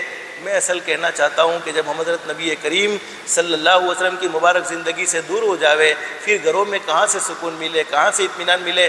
ہم نے بہت سی بچیوں کو دیکھا جن کو ان کے سسرال میں دکھ محسوس ہوا، ان کے سسرال میں تکلیفیں محسوس ہوئی۔ اب ماں بہنوں، کوئی ماں باپ یہ نہیں چاہتے ہیں، جیسے میری بیٹی ہے، میں ہمیشہ اپنی بیٹی کے لیے ہر نماز میں دعا کرتا ہوں، ہر نماز میں اللہ سے مانگتا ہوں کہ اللہ بیٹی تیری بہت بڑی نعمت ہے، تیرے نبی کو بھی اللہ تو نے بیٹی عطا فرمائی، بیٹی سے بڑھ کر کوئی قیمتی دولت نہیں ہو سکتی، بیٹیاں تو رحمت ہوتی ہے۔ بلکہ میں آپ کو بڑی زبردست بات بتاؤں، میں مردوں کو کہتا ہوں، آج لوگ بیٹیوں کے پیدا ہونے پر بڑے ناراض ہوتے ہیں اور بیٹیوں کے ناراض ہونے پر بڑے ناراض ہوتے ہیں اور بیٹی کے پیدا ہونے پر بڑے خوش ہوتے ہیں۔ حدیث شریف میں بڑی زبردست بات حضرت نبی کریم صلی اللہ علیہ وسلم نے بیٹیوں والوں کو بیان فرمائی کہ بیٹی اللہ کی بڑی رحمت ہے، اور بیٹی حدیث شریف میں لکھا ہے کہ جب کسی گھر میں بیٹی پیدا ہو جائے، بیوی بھی خوش، میاں بھی خوش، شوہر بھی خوش، بیوی بھی خوش، شوہر بھی خوش، تو اللہ پاک کیا کرتے ہیں؟ فرشتے کو اس گھر میں بھیجتے ہیں، اور وہ فرشتہ اس بیٹی کو اور اس کی جننے والی ماں کو اپنے پروں سے ڈھانپ لیتا ہے، اور وہ فرشتہ کہتا ہے، بیٹی سے کہتا ہے، تو بھی کمزور جس کو تو نے جنا ہے۔ فرشتہ جننے والی ماں سے کہتا ہے، تو بھی کمزور جس کو تو نے جنا ہے وہ بھی کمزور، جو تم دونوں کے ساتھ احسان کا معاملہ کرے گا، اچھا معاملہ کرے گا۔ حدیث شریف میں لکھا ہے کہ وہ فرشتہ کہتا ہے اللہ رب العالمین اس کا ہو جائے گا۔ تو بیٹیاں بوجھ نہیں ہوتی ہے۔ علماء نے بڑی زبردست بات لکھی ہے کہ جب بیٹا دنیا میں آتا ہے تو اللہ پاک کہتے ہیں جا تو دنیا میں اپنے باپ کی مدد کرنا، لیکن جب بیٹی دنیا میں آتی ہے تو اللہ پاک فرماتے جا تو دنیا میں خود تیرے باپ کی مدد کروں گا۔ لیکن ہر ماں باپ چاہتے ہیں کہ میری بیٹی کو سسرال میں راحت ملے۔ میں بھی ہمیشہ دعا کرتا ہوں کہ اللہ بیٹی بہت بڑی نعمت ہے، لیکن مولا اس کا قسمت بڑا اچھا ہونا چاہیے، ایسا قسمت ہونا چاہیے کہ موت تک ہمیں راحت ملے، موت تک ہمیں سکون ملے۔ ایک وہ زندگی ہے کہ اس مرحلے تک اللہ تو نے پہنچایا، تو ہمیشہ اپنی بیٹیوں کی اچھی قسمت کے لیے دعا کرنا چاہیے۔ لیکن کبھی کبھی لڑائی جھگڑوں کے واقعات ہم نے کئی گھروں میں دیکھے، تو اس کا نتیجہ، اس کا آپریشن کیا کہ یہ بیٹی بڑی اچھی ہے، بڑی شریف مزاج کی ہے، اس کا شوہر بھی اچھا ہے، بڑے شریف مزاج کا ہے، اس کے باوجود آپس میں نفرتیں کیوں ہو گئی، آپس میں عداوتیں کیوں ہو گئی؟ تو اس کا ایک ریزن، یعنی ایک وجہ اس کی یہ بھی سمجھ میں آتی ہے کہ ماں باپ ہمیشہ لڑتے رہتے ہیں، ماں باپ کی زندگی لڑائی جھگڑوں میں گزرتی ہے، ماں باپ کی زندگی ہمیشہ نفرتوں میں گزری۔ اب معصوم بچے ہونے سے لے کر بڑے ہونے تک انہوں نے ہمیشہ اپنی زندگی میں یہی منظر دیکھا، کبھی ماں باپ کو ہنستے ہوئے نہ دیکھا، بلکہ کبھی ماں کو باپ سے لڑتے ہوئے دیکھا، کبھی باپ کو ماں سے لڑتے ہوئے دیکھا۔ تو پھر بچوں کو تو جیسا بچے آج کے دور کے، میں نے ہمیشہ کہا ہے، آج کے دور کے بچے ہم جو کہتے ہیں وہ کرنے کو تیار نہیں، بلکہ ہمیں جیسا کرتے ہوئے دیکھتے ہیں ویسا ہی کرتے ہیں۔ میں اچھا کرتا ہوں تو میرے بیٹوں کے اندر میری اچھائی ضرور منتقل ہوگی، مجھے کہہ کر منتقل کرنے کی کوئی ضرورت نہیں پڑے گی۔ اگر میرے بچے مجھے اچھا کرتے ہوئے دیکھیں گے تو پھر مجھے کہنا نہیں پڑے گا کہ بیٹو تم بھی اچھا کرو۔ لیکن اگر میں برائی کرتا ہوں، میں اللہ کو ناراض کرنے والا کام کرتا ہوں، اور میں اپنے بیٹے سے یہ امید رکھوں کہ میرا بیٹا جنید بغدادی بنے، میرا بیٹا پیران پیر شیخ عبد القادر جیلانی بنے، تو یہ نہیں ہو سکتا ہے۔ اللہ پاک نے بچوں کو اتنی صلاحیت ضرور دی ہوتی ہے۔ تو میں اصل سمجھانا یہ چاہتا ہوں، وہ صحابی اپنے گھر سے نکلے ہیں، سنت کے مطابق نکلے، بیوی نے انہیں دروازے پر رخصت کر دیا، دروازے پر رخصت کیا۔ اب وہ صحابی پورے دن کام تلاش کرتے رہے، لیکن اللہ کا کرنا ایسا ہوا کہ انہیں کوئی کام نہیں ملا۔ جب کام نہیں ملا تو کوئی مزدوری نہیں ملی، مزدوری نہیں ملی تو خالی ہاتھ گھر پر واپس آنا پڑا۔ اب آج کل کی عورتیں ہوتی تو نہ جانے کیا سے کیا معاملہ ہوتا۔ اب وہ صحابی گھر پر آئے ہیں، چہرے پر اداسی ہے، چہرہ غمگین ہے، بیوی کو کیا جواب دوں گا؟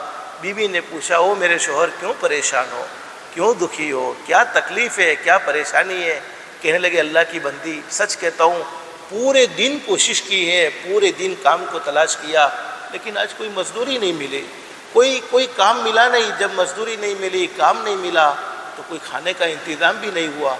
وہ اللہ کی نیک بندی کیا جواب دیتی ہے، او میرے شوہر روزانہ اللہ نے ہمیں کھلایا ہے، آج کے دن بھوکے رہ جائیں گے تو کون سے مر جائیں گے، آج کے دن بھوکے سو جائیں گے تو کون سے مریں گے، روزانہ تو اللہ ہمیں کھلاتے ہیں۔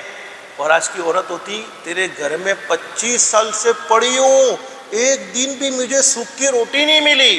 یہ آج کی عورتوں کی، یہ بخاری شریف میں حدیث موجود ہے، عورتوں میں ناشکری زیادہ ہے۔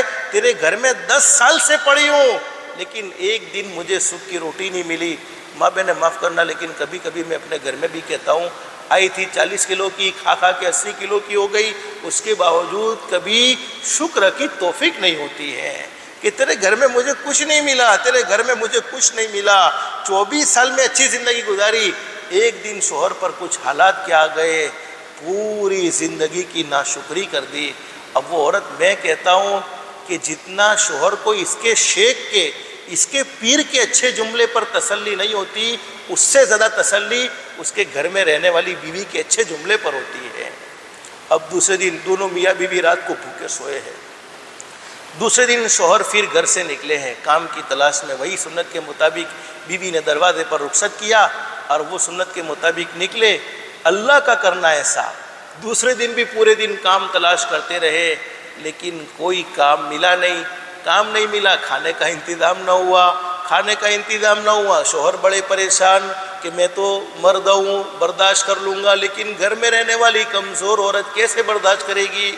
یہ پریشانی میں خالی ہاتھ اپنے گھر پر واپس آئے ہیں اور پورا چہرہ دکھی ہے، پورا چہرہ غمگین ہے۔ بیوی سمجھ گئی کہ آج بھی کھانے کا کوئی انتظام نہیں ہوا ہے۔ بیوی نے فوراً کہہ دیا، او اللہ کے بندے، کوئی ٹینشن نہیں ہے، کوئی پریشانی نہیں ہے، مجھے کوئی بھوک کا احساس بھی نہیں ہے۔ ارے اللہ کے بندے، اور تو میں تو کبھی کبھی کہتا ہوں کہ بیوی جب نہیں کھاتی ہے تو اس کو زبردستی، اپنے دوستوں سے کہتا ہوں کہ بیوی نہ کھاوے تو زبردستی کرنے کی ضرورت نہیں ہے، وہ ہماری چھٹ میں ہم حاضر نہیں ہوتے، اس وقت انہوں نے کمپلیٹ پیٹ بھر لیا ہوتا ہے۔ اب ماں بہن آپ اچھی طریقے سے اس کو جانتے ہو، لیکن وہ عورت تو ایسی نہیں تھی، گھر میں کچھ بھی نہیں، لیکن شوہر کو کہہ دیا کوئی بات نہیں، آج بھی ہم بھوکے سوئیں گے، اللہ نے ہمارے لیے یہی منظور کر رکھا ہے۔ اصل واقعے کے نتیجے پر میں یہ پوچھنا چاہتا ہوں، جب تیسرے دن شوہر گھر سے باہر نکل رہے ہیں، بیوی نے سنت کے مطابق رخصت کیا، اب وہ شوہر تھوڑے سے آگے بڑھے ہیں، بیوی نے واپس اپنے گھر پر بلایا کہ گھر پر واپس آ جاؤ، مجھے ایک بات تم سے کرنی ہے۔ آج کی عورت ہوتی تو کیا بات کرتی؟ میں تو میری ماں کے گھر چلی، 2 دن ہو گئے تم کمانے لائے نہیں ہو، تمہارے ساتھ رہنے جب ہے تھی، جب کمانے کی عورت نہ تھی تو لے جانے کی ضرورت کیا تھی؟ یہ ہماری زبان پہ میں آپ کو سمجھاتا ہوں، ماں بہن آج کا دور ہوتا۔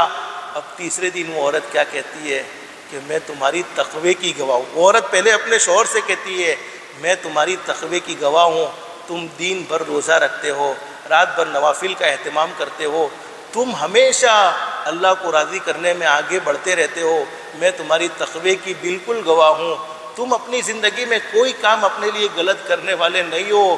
لیکن سنو، وہ بیوی اپنے شوہر سے کہتی ہے، سنو، اللہ نہ کرے، اللہ نہ کرے آج بھی اگر کام نہ ملے، کھانے کا انتظام نہ ہو، خالی ہاتھ واپس آ جانا، حرام کے لقمے لے کر گھر پر مت آ جانا، خالی ہاتھ واپس آ جانا، حرام کے لقمے لے کر گھر پر مت آنا۔ ماں بہنوں سنو، آج ہماری اولاد ہمارے کنٹرول میں نہیں، ہماری اولاد بگڑ رہی ہے، ایسی گالیاں دیتی ہے، کبھی کبھی محلے سے گزرے تو میں سوچتا ہوں یہ معصوم جس کو کچھ پتہ نہیں ہے اور یہ ایسی کچی ایسی ننگی گالیاں دیوے، ضرور کمائی 2 نمبر کی پیٹ میں داخل ہو چکی ہے، یعنی حرام کی کمائی پیٹ میں چلی جاوے۔ پھر ہم اپنے بچوں سے یہ امید رکھے کہ ہمارے بچے ہماری آنکھوں کی ٹھنڈک بنے، یہ نہیں ہو سکتا ہے۔ اس لیے ماں بہنیں ہمیشہ اللہ سے ڈر کر زندگی گزارو، ایک نہ ایک دن قبر کے حوالے ہو جانا ہے، ایک نہ ایک دن اللہ کو جواب دینا ہے۔ مختصر سی زندگی اللہ پاک نے ہمیں نصیب فرمائی ہے۔ صحابہ کرام کی عورتوں کی زندگی کیسی زبردست تھی، میں آپ کو ایک بات بتلاؤں، آج ہم اپنے جذبات کو بالکل قربان کرنے کے لیے تیار نہیں۔ جب احد کا موقع آیا، حضرت نبی کریم صلی اللہ علیہ وسلم کے بارے میں یہ خبر فیمس ہو گئی، یہ خبر مشہور ہو گئی کہ اللہ کے نبی حضرت محمد رسول اللہ صلی اللہ علیہ وسلم شہید ہو گئے، دنیا سے پردہ فرما گئے۔ ایک عورت جو احد کے میدان میں آ رہی ہے، یہ خبر کو معلوم کرنے کے لیے کہ خبر کتنی سچی ہے، عورتوں کے دل میں کیا جذبات تھے۔ وہ عورت آگے بڑھی، کسی آنے والے نے کہا او بہن کہاں جا رہی ہو؟ تمہارے ابا کا انتقال ہو گیا، تمہارے ابا شہید ہو گئے۔ وہ کہتی انا للہ و انا الیہ راجعون، مجھے معلوم پڑا میرے ابا کا انتقال ہو گیا، میرے ابا شہید ہو گئے، لیکن یہ تو بتاؤ میرے نبی کا کیا حال ہے؟ میرے نبی کو تو کوئی تکلیف نہیں پہنچی، میرے نبی کو تو کوئی دکھ نہیں پہنچا۔ وہ عورت آگے بڑھتی، کسی آنے والے نے کہا بہن کہاں جا رہی ہے؟ تیرے بھائی کا انتقال ہو گیا، تیرے بھائی شہید ہو گئے۔ وہ اللہ کی بندی کہتی انا للہ و انا الیہ راجعون، مجھے پتہ چلا میرے بھائی کا انتقال ہو گیا، میرے بھائی شہید ہو گئے، لیکن یہ تو بتاؤ میرے نبی کا کیا حال ہے؟ میرے نبی کو تو کوئی تکلیف نہیں پہنچی، میرے نبی کو تو کوئی دکھ نہیں پہنچا۔ وہ عورت آگے بڑھتی، کسی آنے والے نے کہا بہن کہاں جا رہی ہے؟ تیرے شوہر کا انتقال ہو گیا، تیرا شوہر بھی شہید ہو گیا۔ فرماتی انا للہ و انا الیہ راجعون، مجھے یہ تو بتاؤ میرے نبی کا کیا حال ہے؟ وہ عورت آگے بڑھتی، کسی آنے والے نے کہا بہن کہاں جا رہی؟ تیرے بیٹے کا انتقال ہو گیا، تیرا بیٹا شہید ہو گیا۔ وہ کہتی انا للہ و انا الیہ راجعون، یہ تو بتاؤ میرے نبی کا کیا حال ہے؟ وہ عورت آگے بڑھتی، اور جب دور سے حضرت نبی کریم صلی اللہ علیہ وسلم کو دیکھتی ہے تو دور سے کہتی ہے، جب نبی کریم صلی اللہ علیہ وسلم کے چہرے پر نظر پڑتی ہے، کل مصیبت بعدک جلل، او میرے نبی ایک مرتبہ آپ کے چہرے کو دیکھا ہے، میں اپنے سارے غموں کو بھول چکی ہوں، اولاد کا شہید ہونا بھول چکی ہوں، شوہر کا شہید ہونا بھول چکی ہوں، بھائی کا شہید ہونا بھول چکی ہوں، ابا کا شہید ہونا بھول چکی ہوں، یہ سہارے چلے گئے، لیکن آپ سلامت ہے تو سب سلامت ہے۔ وہ عورت سے بڑھ کر کون سی عورت ہوگی جو تبوک کے موقع پر ہمارے نبی کے پاس اپنے دودھ پیتے بچے کو لے کر آتی ہے؟ آج نمازیں مشکل معلوم ہوئی، آج حرام سے بچنا مشکل معلوم ہوا، آج عورتیں لون میں مبتلا ہو گئی ہے۔ اللہ کی بندیوں، یہ لون کا اندھا کرو، اندھا تو کیا ہوتا ہے؟ نہ لو، لون تمہیں برباد کر دے گا، لون تمہیں تباہ کر دے گا۔ اور یہ لون والے جو تمہیں لالچ دیتے ہیں، دنیا کی ذلت تو ہے ہی ہے، لیکن آخرت کی ذلت، اللہ بڑا کریم بڑا رحیم، پھر بھی کیا کہتے ہیں؟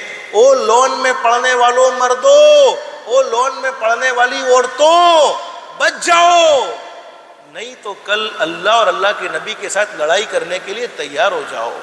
اللہ اور اللہ کا نبی تمہارے ساتھ لڑائی کرے گا۔ تم کیا سمجھتی ہو یہ لون کے جو چکروں میں پڑے ہیں، پھر بیٹیوں کو پاک دامن دیکھنا چاہو، بیٹیوں کی عزت کو سلامت رکھنا چاہو، یہ ممکن نہیں ہے۔ ماں بہنیں، آپ کو اچھا نہیں لگا ہوگا، بہت سخت لگا ہوگا، لیکن یہ ضروری بات ہے۔ اگر آپ نہیں ہو، مجھے امید ہے کہ یہاں ہماری باتیں سننے والی کوئی بہن اس میں مبتلا نہیں ہے، لیکن ہماری ذمہ داری ہے کہ ہم اپنے پڑوس کی بھی یہ فکر کریں۔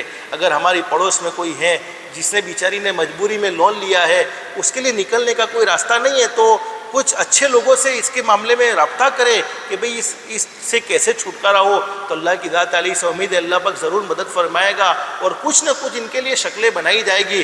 تبوک کے موقع پر وہ عورت آئی ہے جو اپنے دودھ پیتے بچے کو اپنے سینے سے لگا کر آئی، ہمارے نبی سے آ کر کہنے لگی اللہ کے نبی آپ نے تبوک میں جانے کے لیے لوگوں سے مال مانگا، میرے پاس مال نہیں ہے اور میرے گھر میں کوئی مرد بھی نہیں ہے، اس لیے میں اپنے دودھ پیتے بچے کو آپ کے پاس لے کر آئی ہوں۔ اوہ میرے نبی یہ بچے کو قبول فرما لو، یہ بچے کو لے لو۔ ہمارے نبی نے فرمایا اللہ کی بندی میری بہن، یہ تیرے دودھ پیتے بچے کو لے جا کر میں کیا کروں گا؟ یہ تو نہ گھوڑے پر بیٹھے گا، نہ اونٹ پر بیٹھے گا، نہ دوڑے گا، نہ چلے گا، نہ یہ میرا ساتھ دے گا۔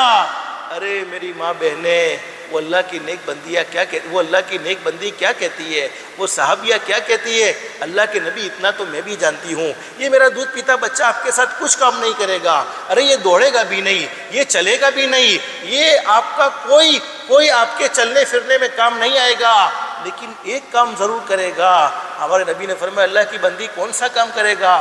فرمایا کہ جب کل دشمنوں کی طرف سے آپ کے اوپر تیر آئے، میرے بچے کو آگے کر دینا، میرا بچہ جائے یہ تو برداشت، لیکن آپ کو تیر لگے یہ میں برداشت نہیں کر سکتی ہوں۔ اور آج ہم نے نماز ہمارے نبی کی آنکھوں کی ٹھنڈک، کتنا نبی کو زخمی کیا ہے، نمازوں کو چھوڑ کر بس اللہ سے دل سے دعا کر لو اللہ ہمیں نمازوں کا اہتمام کرنے والا بنائے۔ ہمیشہ میں دو کام کی نیت کرواتا ہوں، نماز اور اپنی ذات سے کسی کو دکھ مت پہنچاؤ۔ لیکن ایک اور بات آج آپ کو بتلانا چاہتا ہوں، جیسے آپ نے بھی ماں بہن نے سنا ہوگا کہ ہمارے محلے میں ایک ایسا واقعہ پیش آیا کہ ایک ہمارا نوجوان ساتھی عاقب جس کا نام ہے، کمپنی کے اندر کوئی حادثہ ہوا جس کی وجہ سے وہ جل گیا، جل کر پورا جسم اس کا جلا ہے، اور وہ ہاسپیٹل میں احمد آباد میں ایڈمٹ ہے، موت اور زندگی کے درمیان میں ہے، ماں باپ کو اللہ پاک صبر جمیل عطا فرمائے۔ ہم دل سے دعا کرتے ہیں اللہ پاک ان کے لیے عافیت کا معاملہ فرمائے، اللہ پاک ان کے لیے سہولت کا معاملہ فرمائے، اللہ پاک ان کے لیے مقدر میں اللہ پاک ان کے لیے شفا ہے، شفا ضرور عطا فرما دے، اللہ پاک ان کے لیے عافیت کے ہر دروازے کھول دے۔ ہم اللہ سے دل سے دعا کرتے ہیں، لیکن ان حادثات سے بچاؤ کے لیے میں آپ کو ایک دو باتیں ضرور بتلاؤں گا۔ آج ہمارے چھوٹے چھوٹے بچوں سے بڑی محبت ہوتی ہے، مجھے تو کبھی کبھی اتنا ٹینشن ہوتا ہے، گھر سے باہر نکلتا ہوں کبھی گائیے لڑتی ہے تو ٹینشن ہوتا ہے، یہ چھوٹے چھوٹے بچے ٹیوشن جاتے ہیں، اسکول جاتے ہیں، مدرسے جاتے ہیں، پتہ نہیں کیا ہوگا۔ ہم خود بڑے لوگ ڈرتے ہیں تو چھوٹے بچوں کے ساتھ نہ جانے کیا سے کیا ہو سکتا ہے، اور واٹس ایپ پر ایسی ویڈیو بھی دیکھتے ہیں جس کے نتیجے میں ایک ٹینشن کھڑی ہوتی ہے کہ بس اللہ ہی بچوں کی حفاظت کرے تو حفاظت ہو سکتی ہے، ورنہ ہمارے بس کی تو نہیں کہ ہم بچوں کی حفاظت کر سکے۔ ایک چھوٹی سی آیت قرآن کریم کی ہے، جب بھی آپ اپنے بچوں کو مدرسے بھیجو، اسکول بھیجو، ٹیوشن بھیجو، یاد کر لو، یاد نہیں ہوتی لکھوا لو، اللہ خیر حافظ۔ پوری آیت قرآن کریم ہے، فاللہ خیر حافظ وہو ارحم الراحمین، بس 7 مرتبہ پڑھ لو، بچوں پر دم کر دو، یا بچے پڑھنا جانتے ہیں بچوں سے پڑھوا لو، فاللہ خیر حافظ وہو ارحم الراحمین۔ اللہ کی ذات عالی سے قوی امید ہے اللہ پاک بچوں کو حادثے سے محفوظ رکھے گا۔ اور حدیث شریف میں لکھا ہے فجر کی نماز کے بعد ایک دعا ماں باپ نے پڑھنی چاہیے 7 مرتبہ، اللہم اجرنی من النار، اللہم اجرنی من النار، اللہم اجرنی من النار۔ اور مغرب کی نماز کے بعد بھی 7 مرتبہ پڑھنا چاہیے، اللہم اجرنی من النار۔ فائدہ کیا ہوگا؟ فجر کی نماز کے بعد 7 مرتبہ پڑھیں گے، اس دن میں اگر انتقال ہو گیا سب سے پہلا انعام تو یہ ملے گا کہ اللہ پاک شہیدوں میں ہمیں کھڑا کرے گا اور جہنم سے آزادی کے فیصلے فرمائے گا۔ اور مغرب کی نماز کے بعد پڑھیں گے اور اس رات میں انتقال ہو گیا، شہیدوں میں اللہ پاک کھڑا کرے گا اور جہنم سے آزادی کے فیصلے فرما دے گا۔ یہ فائدہ آخرت کا ہے، لیکن علماء نے لکھا ہے کہ یہ اللہم اجرنی من النار، جس کے معنی یہ ہے کہ اللہ تو مجھے جہنم کی آگ سے بچا لے۔ تو جب اللہ پاک جہنم کی آگ سے بچا سکتا ہے تو کیا دنیا کی آگ سے نہیں بچا سکتا؟ تو اگر ہم 7 مرتبہ فجر کے بعد پڑھیں گے، 7 مرتبہ مغرب کے بعد پڑھیں گے، تو جن یعنی جنات وہ بھی آگ کے بنے ہوئے ہیں، جنات کے حملے سے حفاظت ہوگی، جادو کے حملے سے حفاظت ہوگی، اور بھی آگ کے جتنے حادثات ہوتے رہتے ہیں ان حادثات سے اللہ پاک ہماری حفاظت فرمائے گا۔ ہم دل سے دعا کرتے ہیں کہ اللہ پاک اس جوان کو عافیت والی زندگی عطا فرما دے، عافیت اس کے ساتھ فرما دے، اللہ پاک اس کے ماں باپ کو، اس کے گھر والوں کو، اور پورے ہماری تمام مسجد کے ساتھیوں کو، محلے والوں کو بڑا صدمہ ہے، تمام کو صبر جمیل عطا فرمائے۔ اللہ سے دل سے دعا کر لو اللہ ہم سب کی دنیا بھی بہتر سے بہتر بنائے، آخرت بھی بہتر سے بہتر بنائے، اللہ کے احکام کے مطابق حضرت نبی کریم صلی اللہ علیہ وسلم کے طریقے کے مطابق زندگی گزارنے کی توفیق و سعادت نصیب فرمائے۔ جمعہ کا مبارک دن ہمیشہ میں کہتا رہتا ہوں، ہمارے نبی حضرت محمد رسول اللہ صلی اللہ علیہ وسلم کے احسانات ہم پر اتنے ہیں کہ ان کو گننا چاہے تو گن نہ سکے، شمار کرنا چاہے تو شمار نہ کر سکے۔ جتنا ہو سکے حضرت نبی کریم صلی اللہ علیہ وسلم کی ذات گرامی پر جمعہ کے دن زیادہ سے زیادہ درود شریف پڑھنے کا اہتمام کرے۔ اللہ پاک ہم سب کو کثرت سے درود پاک کا اہتمام کی توفیق نصیب فرمائے۔ اللہ پاک ہم سب کو کہنے سننے سے زیادہ اخلاص، استخلاص اور استقامت کے ساتھ عمل کی توفیق نصیب فرمائے۔ آمین یا رب العالمین۔ وآخر دعوانا ان الحمد للہ رب العالمین۔